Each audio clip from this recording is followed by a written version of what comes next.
side ban, you know, we are expecting to see that stay there for the majority of this series.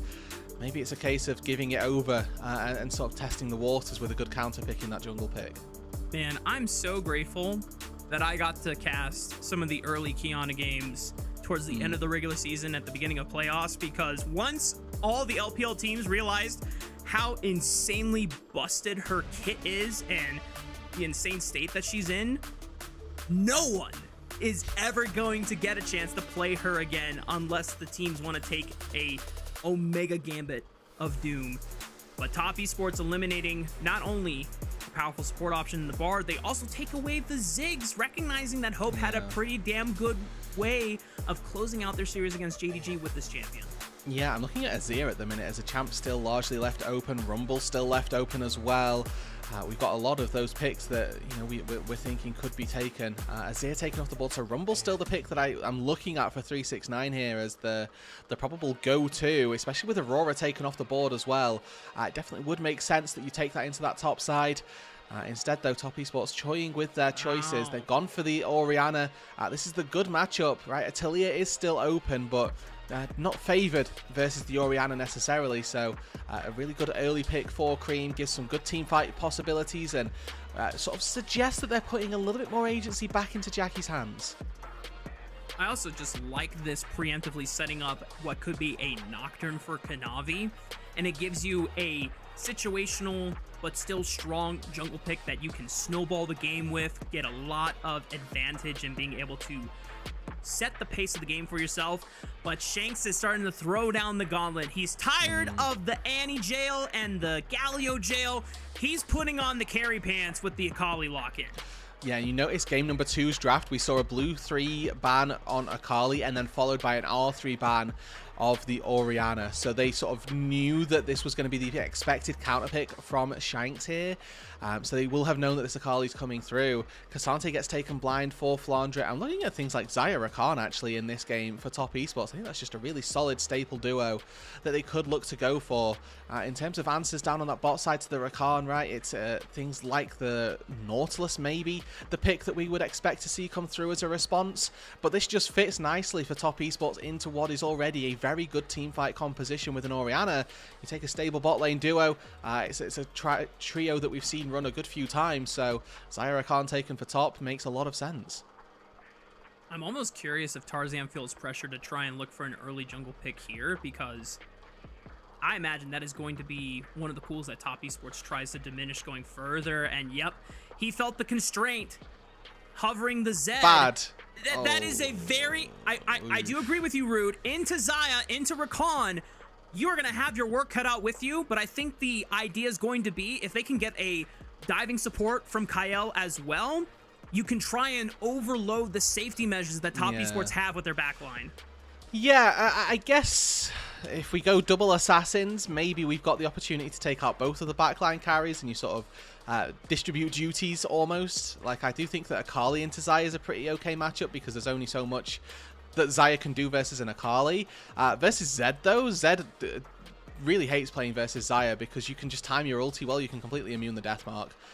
So it does cost there, but maybe the Zeds to focus on the Orianna. We'll have to wait and see on how these two teams end up playing out, how Tarzan ends up playing this one out specifically as well. With the top lane Cassante already locked in here, looking at what Top Esports might round out their comp with, again, Ambessa is still open, a champion that can potentially offer some anti-dive. Or offer some dive of their own, I should say. You were setting up for a Nocturne, for an Orianna, somebody to go diving with this Rakan as well definitely makes sense. But so far, AL are all gassed. They've got no breaks. I'm looking at what they can go forward with. Maybe a Zeri gets locked in for Hope here as something that can go forward, and maybe an Ezreal, maybe a Jhin, something that plays a little bit further back, something that plays in that safety aspect is what they're going to look to. Yeah, I would still be okay with a Nocturne lock-in here for Top Esports, even if it's not getting a lot of value diving into the backline. Zeri Lulu, I think. Oh my, yeah. I think they're setting up for the Zeri Lulu as well. Because Top Esports, you can always use the paranoia to help disrupt the coordination that you need to have polished when you are running a double assassin comp on the side of anyone's legend. Okay, so for that disruption, it would be really, really solid, right? You can kind of cause chaos with that darkness.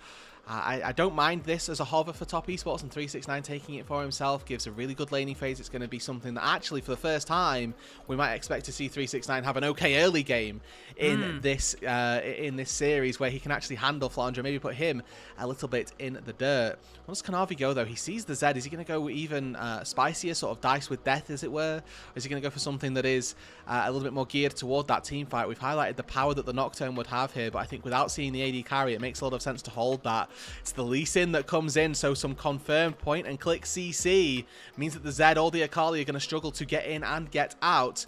For anyone's legend, what is it? We were thinking about Zeri because it can go forward. Tristana does this exact same thing, still pairs nicely with the Lulu, and can be a hyper carry later on as well.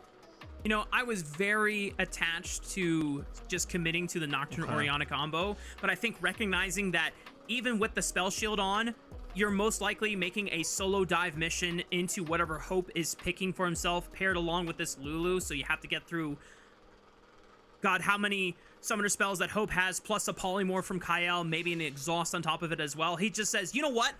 The Lee Sin will give me flexibility in whether I go aggressive, but most of the time, I imagine this guy is just going to be kicking one of the threats away when Tarzan or Shanks tries to commit onto JackeyLove or Creme that is exposed without any of their defensive tools available to them.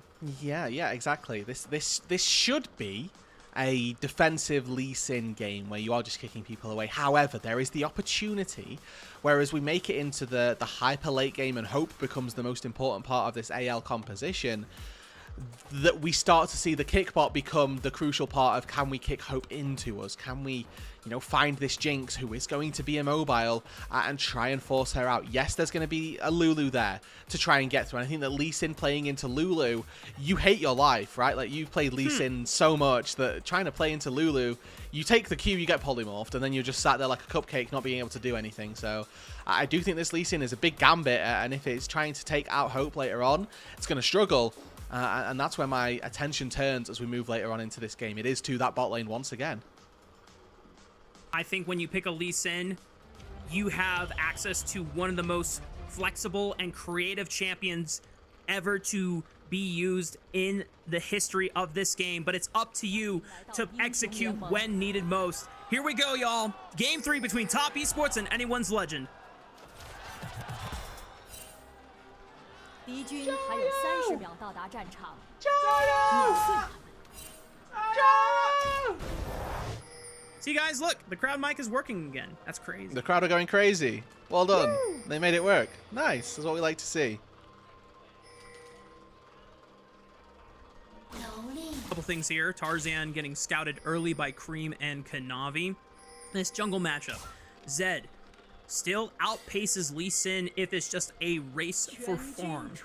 So Lee Sin should feel somewhat burdened to try and make plays early on. Now, does that mean pre-6?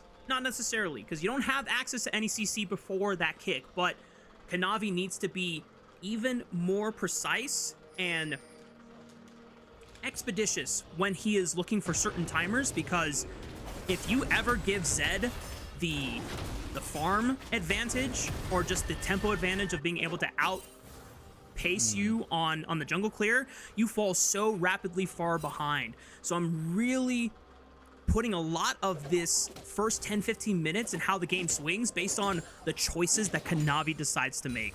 I mean, looking at these two junglers as well. The Lee Sin doesn't clear tremendously quickly, has like a rather standard clear. Zed, though, you can be cleared and finished in 3 minutes. And he got a leash as well. So they are looking to funnel Tarzan through this early game. Make sure that he gets super far off to the races and is very, very far ahead in that jungle clearing game. Now, double range bot lane does mean that AL should be able to find the push, maybe try and get a cheeky 3-way recall, try and crash that, find a cull for Hope. You can see Tarzan already 220 making his way down through to his bot side jungle, where actually Kanavi augmenting his pathing. He clears his entire bot side, then recalls, grabs an early longsword, expecting that he's going to be meeting up with Tarzan, whose expectation for a Zed clear is to be able to clear your entire jungle, go back to base, and still be at Crab on time with double longsword. Yep. That is just a really clever adaptation from seeing this evolution of Zed jungle in the LPL. The fact that you're able to come online to a potential skirmishing point with that many stats, Lee Sin knows that if I can at least be on item parity with the Zed, I'm not completely gonna get owned, potentially in a 2v2 skirmish or a 3v3 skirmish here. Look at the minimap though. Tarzan's actually gone for an invade, trying to see if he can spot out the Lee Sin, and he's looking for a gank, so he's not going to have those extra stats, but he might be looking to find Creme in the mid lane. This is not what top esports were going to be expecting. Thankfully for Creme, he has enough movement speed off of the command dissonance to get himself to safety. Wave not necessarily punishing Shanks all that often. It will force Creme to take a base and look for the TP back mid. Yeah, 369 on Gnar with an undefeated win ratio so far in this split. Kanavi, his first Lee Sin of the split, but not to say that we know that he can't play it. And what we got to see there, actually, the fact that Tarzan looked for this mid lane play is that the early game power of this Zed has been largely muted, as Q going wide there is a bit of a saving grace there for Shanks. Might have been forced to burn the flash, maybe even falls underneath his turret. But the Zed's early game sort of not necessarily muted entirely, but the power that you get and the control that you have from being such a powerful clearer is lost in that sense. He does pick up the pickaxe, though, on his first base, so if he were to meet Kanavi at any point during the next rotation of these camps, he will have that stat advantage. I'm curious if Tarzan goes for something similar to what Keanu's are now building these days with the Profane Hydra Rush, now that it is 50 gold cheaper than the Eclipse Power Spike and gives you competitive stats alongside it, and lines up more with the... Ooh, that was close. Kanavi was trying to yoink it away. And it allows you to be more of a traditional assassin, since Eclipse, still great AD stats, but it's more of a dueling item rather than a trying to burst a squishy item. Yeah, and you know, we'll keep our eyes out for Tarzan's build path. Currently 0-2 on the Zed so far. But importantly, a champion that we know can have great impact. I do think that this game it's going to be very difficult to navigate the bot lane assassinations. Trying to take out JackeyLove when he's level 6 is going to be very tricky. You can use Featherstorm to render Deathmark useless. However, trying to take out an Orianna, maybe a little bit more on the cards, but I'm looking at the build path from Creme. He's got a tier early, which indicates that Seraphs. He's probably also going to be working towards a Zhonya's at some stage, as now Shanks, both level 5 here, the jungler and the mid laner. Kanavi can throw down hands with Shanks at level 5, but cannot at least get into the Dragon Pit, and that's what Shanks just wanted to do, making sure that Tarzan would have no contest. That's the first Dragon of the game going over to the Pandas here at 5 minutes and 40 seconds. And Tarzan now a little bit further ahead of his clear as well. He's actually full cleared his way through down to that bot side. He'll take the Gromp, whilst Kanavi still actually needs to get through his top side, level 6. Shanks has the advantage since Creme had so much of his XP leached by Kanavi when they were trying to get the wave pushed in, but Shanks is not able to find lethal, so just retreats with the second cast of the perfect execution. And now when Creme hits level 6 off the shockwave, maybe he can try at least force something with Kanavi on the top side.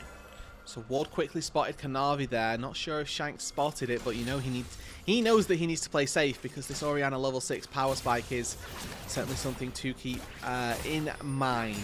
A quick little pit stop across our side lanes though, as we're taking a quick look at how those are panning out. Hope having a good advantage down on this bot side. We would expect this to be the case with a Jinx Lulu up against a Zyra Khan. You have range in both matchups. But on that top side, good to see that 369 really making the most of the fact that he got counterpicked this time around. Gnar able to bully out the Cassante in the early game using the bonus HP damage from his Hyper, and then also being able to early on grab this call to try and pick up a nice injection of gold. Good to see 369 back on a classic staple here, and one that allows him to express the advantages that he's been at least able to prove over Flandre in the laning phases, even when the matchup wasn't great for him. We're starting to see some of the swaps come around, though, for anyone's legend, as they are responding in preparation for the Grubs in the next 30 seconds. Hope is already here in the mid lane.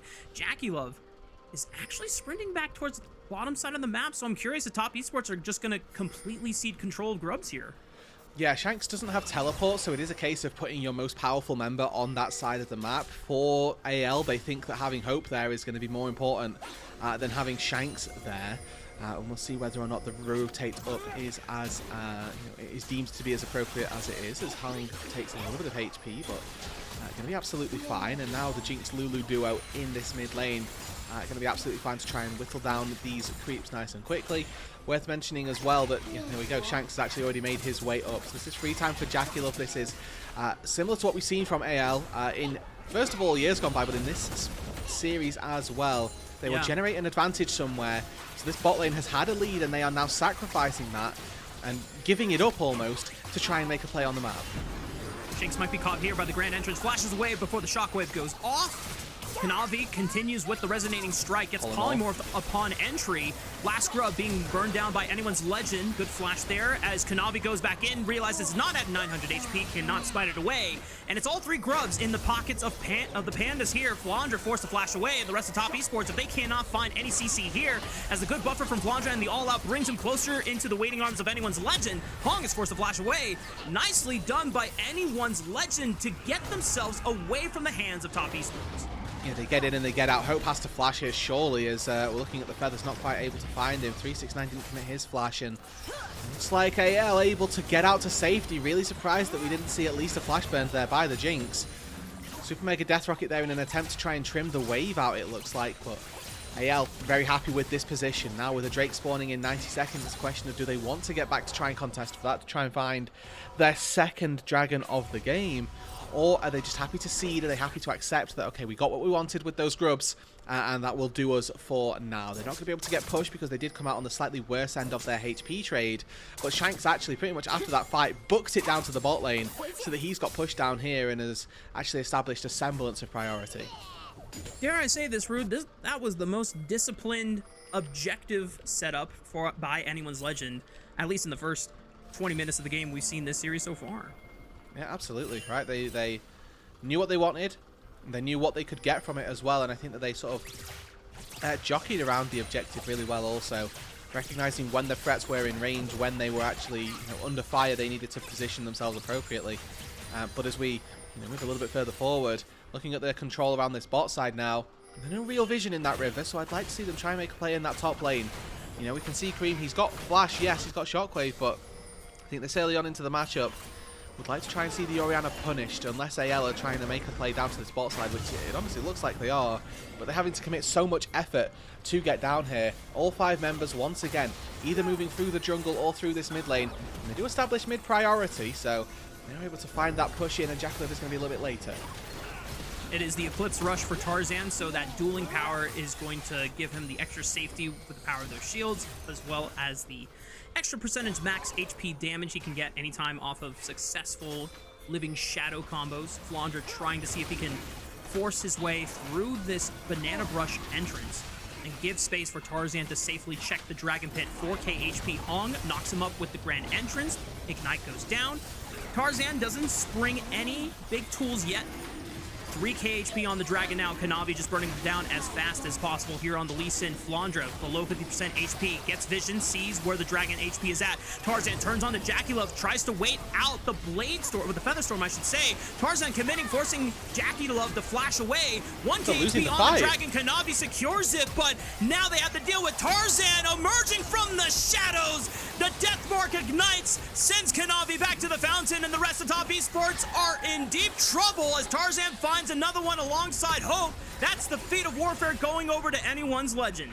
Yeah, so they find the dragon, but they lose out on the fight entirely. This is top esports really with just no way of taking this exchange. It's all about mid priority for this fight. Anyone's legend, they establish that mid prior, and hopefully through the replay we can show you why. JackeyLove didn't get a chance to push in that mid wave. He also doesn't get escorted into this fight, so Tarzan's able to walk his way through. And just as top esports recognize, actually, we need to help our AD carry, it's already too late. But by doing that, they walk up into the river, which allows Shanks free access into their backline. He takes out 369, and Flandre finds a good bit of an all-out onto Creme, who fortunately was able to flash out to safety. But even still, the play from top esports is not clean, it is not clinical. And they pay the ultimate price. I just love the change in focus from anyone's legend, recognizing we are no longer playing for the objective. We are looking to spread them apart and start isolating threats here. And Tarzan being able to make that flip gives anyone's legend a distinct advantage despite it not being an objective one. And now we head into the 13-minute mark, 1 minute away from turret plates falling. Anyone's legend, for the first time in this series, Root, have the early gold advantage. Yeah, and that's what they're looking to leverage now. And again, as this game gets later, I don't think it's bad for anyone's legend. I think that both of these compositions can thrive in the late game. They just look to do different things. You highlighted AL's win condition perfectly through the replay of that fight, Mark, where it is a question of can they split targets off, can they find them isolated? And for top esports, it's much more of a question of actually, are we able to play this front to back? Are we able to play this 5 versus 5 appropriately? Because if JackeyLove isn't getting protection, there's not really a chance for him to pop off. If Creme isn't able to land a big shockwave, he's not going to have that same impact. However, if they are all as 5, if we do see that come through, we can maybe take out Hope, maybe take out those assassins as well. Kanavi was hovering Creme on the top side. Shanks pulls the trigger. That's the first cast of the perfect execution. Kanavi shows up, and Shanks immediately says, okay, I'm booking it. But Tarzan pressuring the bottom side against 369 and Hong. JackeyLove sprinting towards the bot lane just to make sure that he can protect this tower from falling and giving over first brick to anyone's legend. Might just be enough time here. Flandre already pushing in the mid wave. That means JackeyLove is forced to respond there instead. And maybe this is first brick going down. Yeah, second time that we've actually seen that Jackie have to sacrifice a little bit of time to secure that mid wave. First time around the Dragon, second time just now. He's a little bit late as he walks, sort of shadows out towards the bot side, then makes his way back into that mid lane. He's going to get a little bit of a trade here, but first brick falls on the bot side for anyone's legend. 2,500 gold to the good with Herald spawning in 25 seconds time. All those resets. Maybe just a little bit late here, and it does mean that AL are going to have to do their face checking the hard way. They are consecutively being quite late to these objectives, but that doesn't seem to be bothering them too much as Shanks, now the one forced to face check. Early Shroud goes down and keeps himself safe. It doesn't actually cost anything for the Pandas. And for top esports on these future objectives, Rood, I want to see them make extra effort to make sure JackeyLove is connecting with the team before they put themselves in position to start up these objectives. Because if we see another scenario where Jackie is picking up a mid wave and then trying to connect over and then suddenly finds himself getting cut off by Tarzan or Shanks, you can't play out your front to back win con that way, and then you play right into the hands of anyone's legend. And I do want to call out a really quick point about the way this bot lane matchup has worked out. There's a 600 gold advantage for Kael, which comes pretty much exclusively from his ability to farm his support item earlier into the game. And then, yes, we've got those 3 assists as well. But he was sat with a redemption, importantly, should a fight break out. And he's worked his way up toward those lucidity boots as well, so has a little bit more extra cooldown reduction. Doesn't look like it's going to be too much of a big deal around this fight. Normally, the mismatched redemptions is that really big support power spike that can happen. Actually seeing Hong here in a little bit of trouble. He's going to be able to battle dance up to Jackie as well. Just about able to get out to safety. But the way that this bot lane has worked out, it's a 1,500 gold advantage across the bot lane for anyone's legend, and it's seemingly to peter into the rest of this map. More than happy for Tarzan to be able to walk up, take this Rift Herald as well. 369 is prepping his Rage Bar right now. He goes Mega. Actually, it seems like top esports can't even get in position. Kanavi was finishing a camp on the bottom side of the map with those Krugs. So they just give the objective. That's going to be nice for anyone's legend to try and continue snowballing this game. 369 is able to get some damage down on that tier 1 turret on the bot side, but not enough to threaten for some extra gold. And now we have the 3rd Dragon spawning just right now. Teleport available for Shanks and for Creme. Importantly, look at the level disparity between those mid laners. It's 2 levels the difference between them. TP in early though. 369 dropped his boomerang. Out to go Mega from 369. Is it too early though? That's the question. Anyone's legend looking to get priority through the Rift Herald, crashing into the mid tier 1. Oh no, the Rift Herald's not gonna make its way there. Anyone's legend. That is an unfortunate Rift Herald usage there. At least Shanks is pushing a turret on the top side uncontested, but 369 is doing the same with the bot tier 1. Okay, so, I mean, ultimately this is an even trade. It just sucks that AL did nothing with their Herald. That's the real kicker here, as Creme caught by a slow. Oh, boy. Hope's rocket goes wide, but it is Creme without a flash and a teleport. 3k HP on the Dragon. Kanavi's deep into the pit. Hong and JackeyLove trying to fight for space. Tarzan looks for it, but it's secured by Kanavi anyway. Shanks now pressuring this left flank. And the rest of Top Esports know they cannot walk through the jungle quadrant alone. The rest of the Pandas trying to gatekeep them and see if they can look for a pick. Shanks emerges from the shadows, does not find the shuriken backflip. JackeyLove potentially pressured here, but still has a Featherstorm available. Rest of anyone's legend, see if they want to pull the trigger. He pops the ultimate. And there's a lot of feathers that he can play around, but no one is caught in the rake here, so the Blade Caller will not even be extended. Kanavi cannot secure his red buff. Tarzan yoinks it away. And in the end, Top Esports at least have the objective advantage for themselves, but anyone's legend is still edging out on the gold. Yeah, I mean, that's a big win for Top Esports. They should not be in a position to be able to take these Drakes uncontested or without losing out in these fights. Obviously, the slight concern here is the fact that if AL are looking to go late and are looking to try and stall this game, they've got a Jinx. They've got Hope, who will be able to make that late game a pretty big punish point. Now, as Top Esports look to try and find a contest around this red buff, Kanavi goes back into and tries to secure this. I don't know who got it. A rocket goes wide, or at least hits some damage onto Kanavi's face, and Hong is able to battle dance his way back to safety. It looks like Kanavi was able to secure the enemy red buff, so it ends up being a red buff for red buff trade in the end, Roodood. Yeah, ultimately then, you know, nothing happens. It's a good look for Top Esports as they find the Dragon and don't lose anything for it. I think the question for them is, can they continue to try and find these fights as 5 again?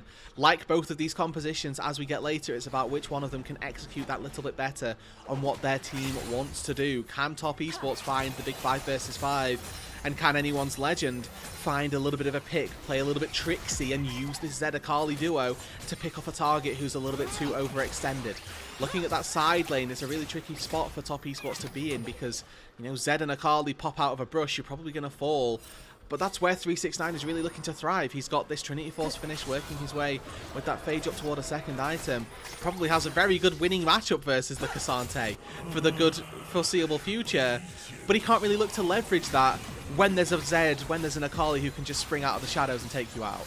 Yeah, it has to work with Hong and the rest of Top Esports to make sure that they have defensive vision lines pushed up aggressively into AL's jungle quadrant so that 369 can extend that split push advantage that he has for himself.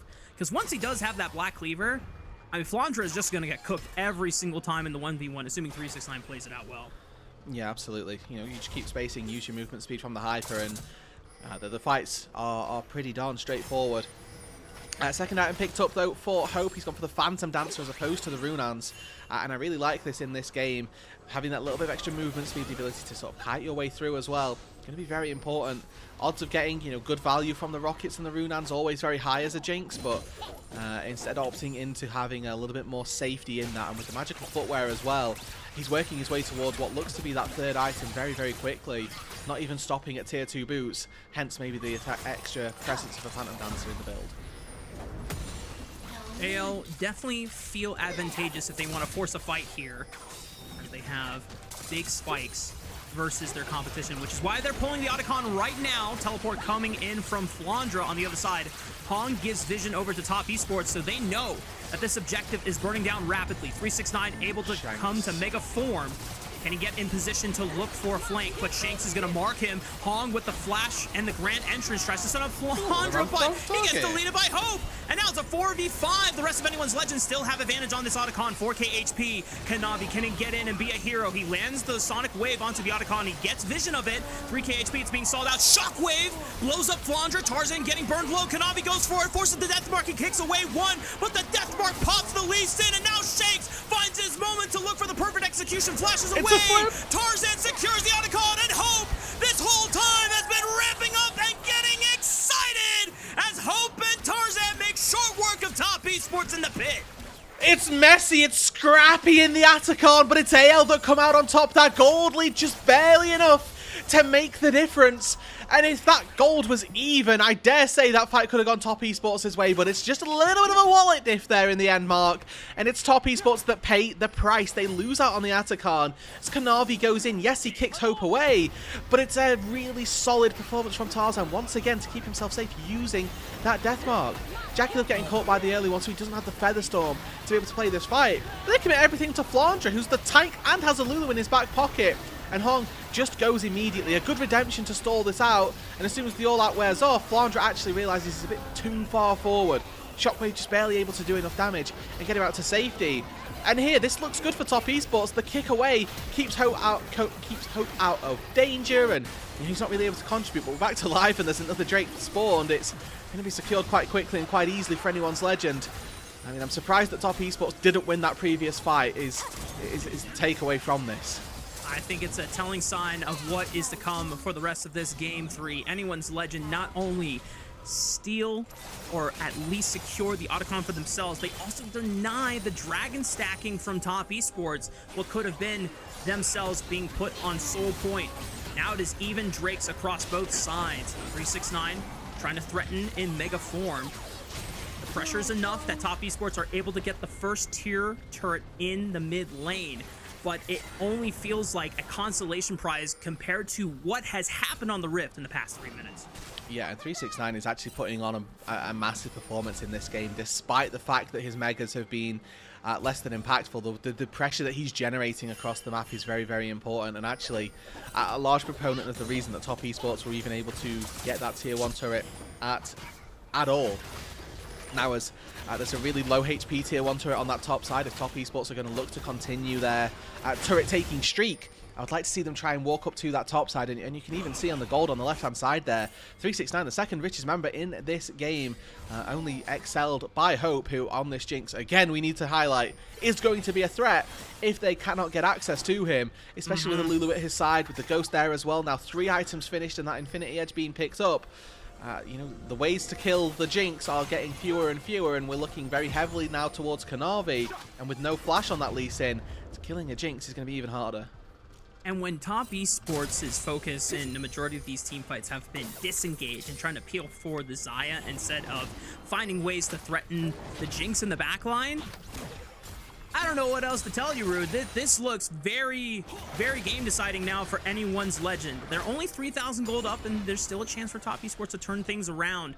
But as you said, the way for them to win this game is a lot more difficult at this state, and with Baron spawning at 25 minutes, the way that anyone's legend were forcing Top Esports to answer them at the Otacon pit, I fear it's going to be a same story with this objective.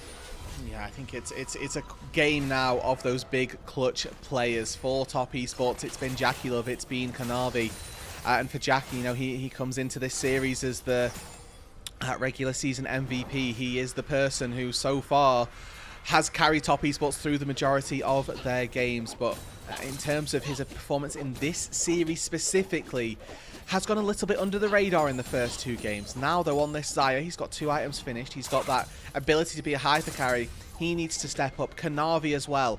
The big playmaker, King Kanavi's Lee Sin of all champions, needs to step up, find access to that Jinx, and then hope that that's enough to be able to deal with Shanks and Tarzan after the back fight as well. And trying to do that with pinpoint accuracy into what could be a zooming Jinx, popping the Ghost, and then you have to get through the polymorph on top of it as well. You have to be so precise. You have to be exact with your timing, making sure that you are counting through all the cooldowns so that when you go in as Lee Sin and commit for the big play, it does not end up in a flop and compromising your own position in the end.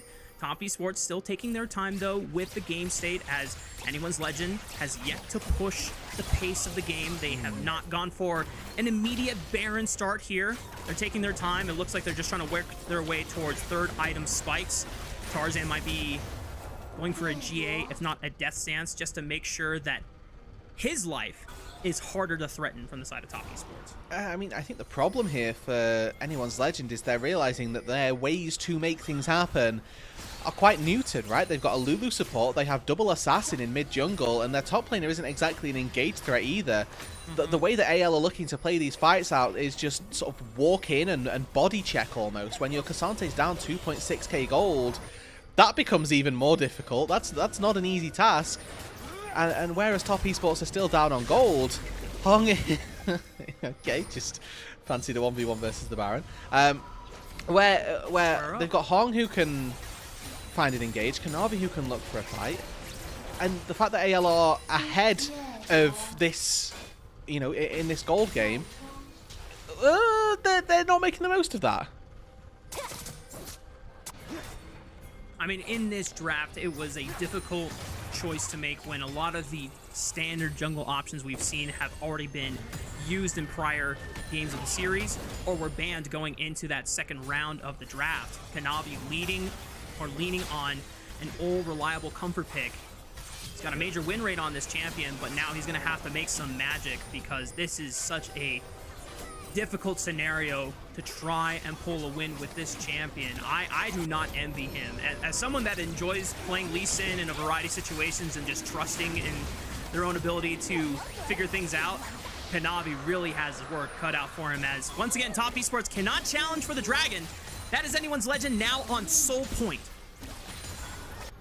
And if Top Esports don't do anything in the next 5 minutes, I don't know that that next fight is going to go any differently to how they've looked at trying to take that one there. Recalls came through for Top Esports. Nivori Flicker Blades picked up for JackeyLove, so 3 items now for that Xayah. And that might have been the thing that Top Esports were looking for, sort of choking out this topside vision. They know they've got a control ward in that pit. Top Esports happy. Whoa, whoa, whoa, whoa. Okay, well, Hope forces the usage of that wild growth from Kael since Kanavi was willing to send it, as Hope kind of frontline Jinx there for a moment. Still has his flash available, but no ghost. And the rest of Top Esports might take that as a sign to get really messy in the river, as Tarzan trying to contest Kanavi for the crab. Kanavi being able to lean back onto 369. Meanwhile, an isolated fight, Flandre's leading the charge, and Hope is just firing with all rockets. JackeyLove tries to split him apart with the feathers. Meanwhile, back on the top side, Shanks still on the second cast for perfect execution. I think it was already used. Tarzan is in trouble, and JackeyLove flews all the feathers into his back. Now anyone's legend are forced to retreat. It's Top Esports with the momentum. It's Top Esports pushing the tempo, and Hope is forced to flash away. Doesn't get caught by the feathers, but Creme forces him out, and JackeyLove is holding the line, looking for another blade caller. Doesn't get it yet. Hope trying to do everything he can to force the rockets, but Kanavi gets into the back line, and Top Esports find the window they needed to come back in this game 3.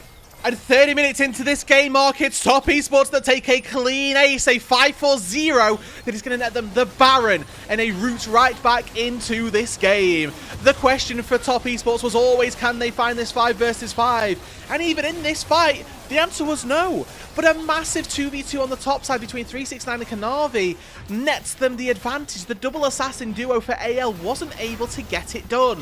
On this top side here, AL commits to trying to take down Kanavi, commits to this double assassin duo going forward, but 369 plays a blinder. The second Shanks goes in, he gets slammed into a wall. 369 able to actually do so much damage, and Kanavi able to kite it out for just long enough for the rest of this Top Esports team to get in there to help them out. And again, everybody from Top Esports playing with the maximum amount of their health bar. If Hope gets a reset, Top Esports get wiped, but everybody is just playing so frugally and so carefully with their health that they know the second Hope would get a reset, they back away. And it just seemed like that was the folly of Shanks and Tarzan trying to ego check Kanavi on his Lee Sin and disrespecting 369 in mega form. We talked about how the purpose of these double assassins should be threatening the squishy backliners in Creme and JackeyLove. Why are you going towards the targets that have great disengage options and ways to punish you, as you don't necessarily have a huge health advantage on these two bruisers that Top Esports have? And I mean, for Top, they're grateful for the throw, and now it's them that have the 5,000 gold advantage. And JackeyLove went back to base, picked up a full LDR, so cutting through the Cassante is now even easier. 369 went back to base, picked up a full Wit's End. He's now like a full item up over the Cassante, and 5,000 gold to the good as well. He's absolutely booming with the gold graph, and with Shanks able to just about duck out to safety here, Top Esports are wasting no time taking these objectives, taking these structures. And for anyone's legend, you know, they drafted this double assassin comp. Yes, they've got the Jinx to fall back on in the late game, but they've got no way of setting up for Hope. It's all on him to try and find space for himself. Shanks and Tarzan are at this stage in the game where, yes, they can still do great work if they get backline access artificially, but when they're getting forced into their nexus, forced into their turrets, there's no way for them to generate those flank angles. And Kael is playing Lulu. This is a champion that you need help with when trying to generate vision or trying to find those unique angles. It's not something that you can walk forward in on a Nautilus and try and make a play happen. And Flandre, unfortunately, has been on food stamps this entire game. This is a 5,000 gold advantage for 369's Gnar. Now we know that past games, Anyone's Legend has made a pattern of sacking a lot of resources for Flandre because he's playing a tank and can just kind of weak side kingdom it. Not the case here for 369, who has been massive on this Gnar, finally finds an impact in that last fight, and now Tarzan is caught out by Hong's quickness, and Anyone's Legend are going to be down to 4 members for the next 47 seconds. This could be the game-winning push for top esports. Yeah, no jungler isn't the biggest deal here. It's all on hope. Baron wears off now, so clearing out those minions is going to be pretty easy for the Jinx between the Rockets, between the Lulu as well. All right, not quite. Does mean that the Dragon is going to go their way. We're going to go to a 7 Drake game if it's not ended in the next 5 minutes here. Rocket in from Hope gets blocked nice and easily. And Hong just in the right space at the right time. Good smack from Kanavi as well. Not really ever a chance that that one does get stolen. But look at those items. Again, the recall from 369. He goes back to base. He picks up a full Guardian Angel.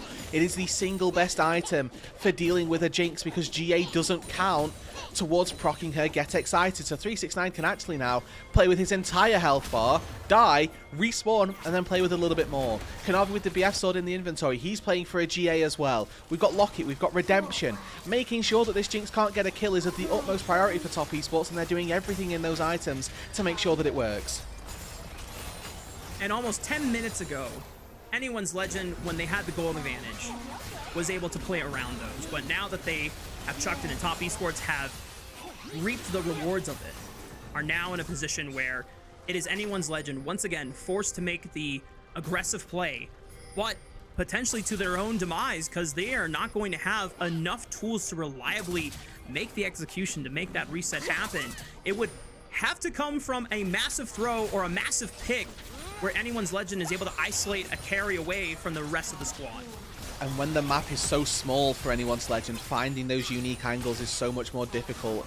It makes top esports' job of trying to find these 5 versus 5s even easier, because they've just choked AL into such a short space in the Rift that really there's only 5v5s that you can take. Now top esports, they've done away with the top turret. They've decided it's too hard to siege with just little minions, and with Jinx able to clear out those waves, walk in, try and put some pressure down. Good sap plans. Oh, JackeyLove forced a flash and used the Feather Storm. Tarzan getting aggressive on the Creme. That's his flash, and now Shanks is sending it. Hong tries to buy time with the quickness. Maybe that was the throw that Anyone's Legend were looking for. Shanks presses the pursuit. JackeyLove is forced to run away. He's burned both of his summoner spells, but Shanks is still hot on his trails, and the rest of Anyone's Legend is doing a beautiful job burning the GAs of Kanavi. 369 forced to retreat, and just like that, the miracle that the Pandas were hoping for comes through in the light of the double assassins fighting their moment. 369 just going to call the wave here, just make sure that there's nothing for AL to get. This is just a one fight. This is just a stabilization. But this is really, really important. Double inhibs typically means the game.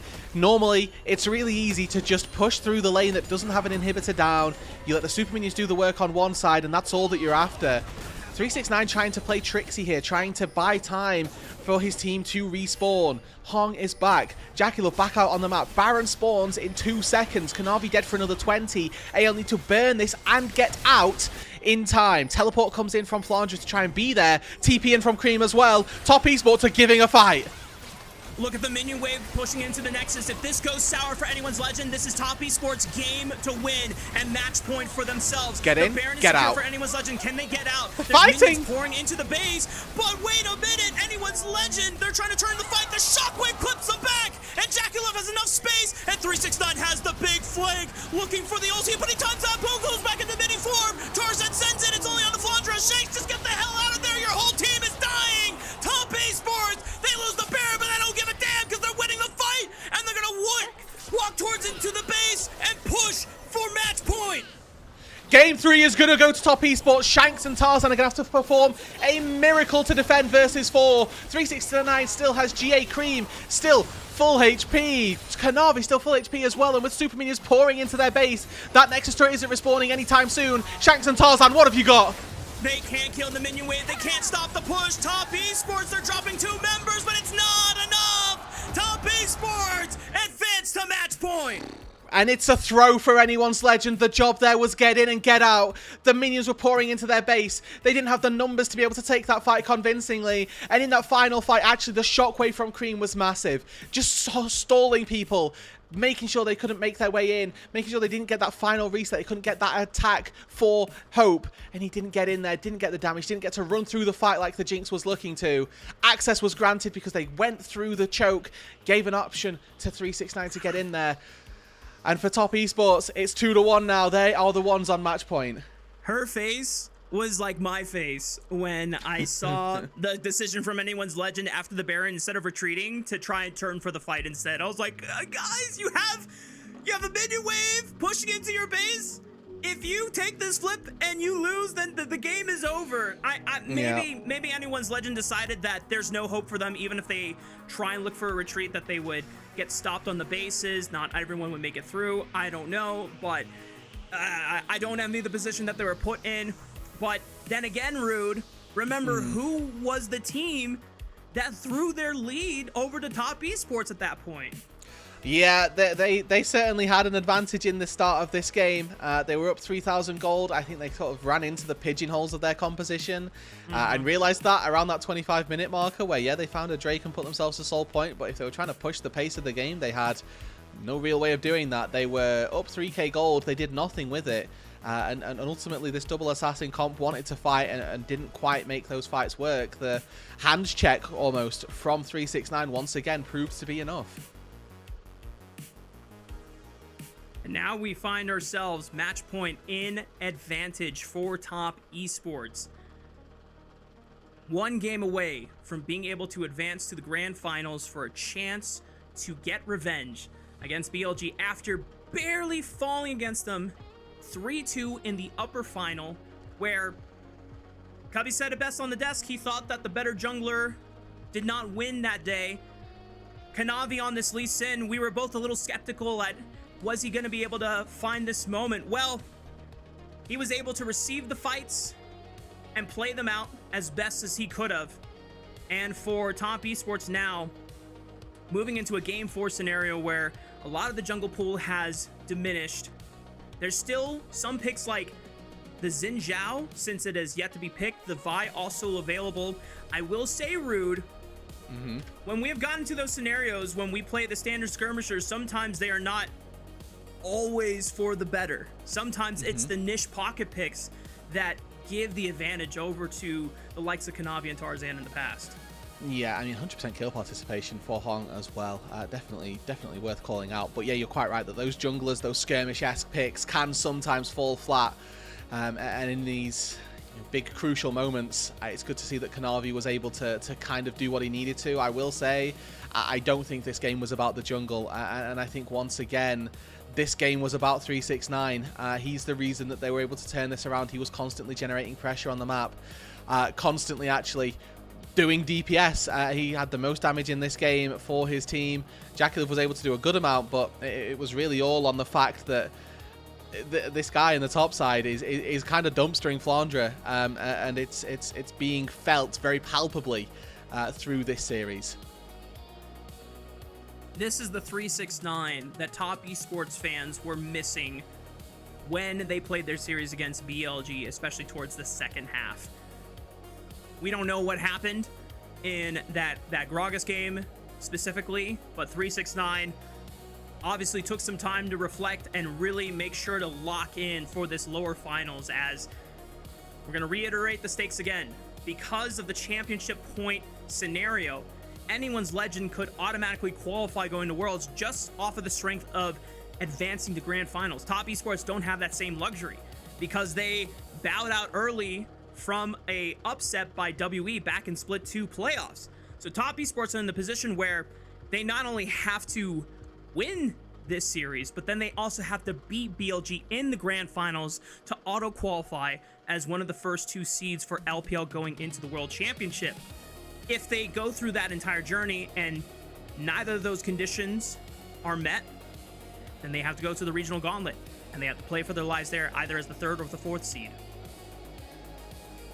And yeah, 3rd and 4th seed currently looking like it could be a very daunting place to be with the state of the LCK playoffs as they are We will be keeping our eyes closely on which of those teams are looking to make it through as we, have our finals weekend here, and then regional qualifiers start up in a couple of days after that. 3 very important series to be played after the grand finals are secured, and the possibility that Top Esports could be playing, a good amount of those games. Would be nice to see them take a series here and maybe force it to the finals, get a 2-for-1 in terms of 2 series, or 2 titles rather, in a year. But unfortunately, they've still got 1 more game to do it. They've still got an opportunity to make their journey into the final. They're going to have to go through BLG as well if they are successful in that venture. But I think that 4369 in particular, he's the one who Top Esports are going to need to continue to rally behind. He has been absolutely incredible through this series. And for Flandre as well, it's a big chance for him to step up. He's got 1 more game before, if he loses, he has to ultimately lose out for the rest of the season and then go to regional qualifier himself. Alternatively, we'll keep our eyes out for if he can bounce back in this series and send AL straight to Worlds. I want to go back to something that Tabe mentioned in an interview when he first came to the squad for the 2025 season. He was very excited working in specifically with Flandre because he knows that Flandre is one of the few top laners that will get an early read on patch notes and try and cook up some creative picks here. The only thing that has really stood out so far this series was the Aurora top lane, nothing else. And once again, 369, deservedly so, picks up the MVP, his 2nd one of the series, almost 50% of his entire MVP score for the playoffs. A great time for him to return to that form that we have come to expect 369 to show over the years, and a great time for Top Esports fans as now they find themselves on match point. The winner goes for a rematch against BLG. We're gonna see if Top Esports can close out the series 3-1 and make Roodood right on his predictions, or if anyone's legend will send us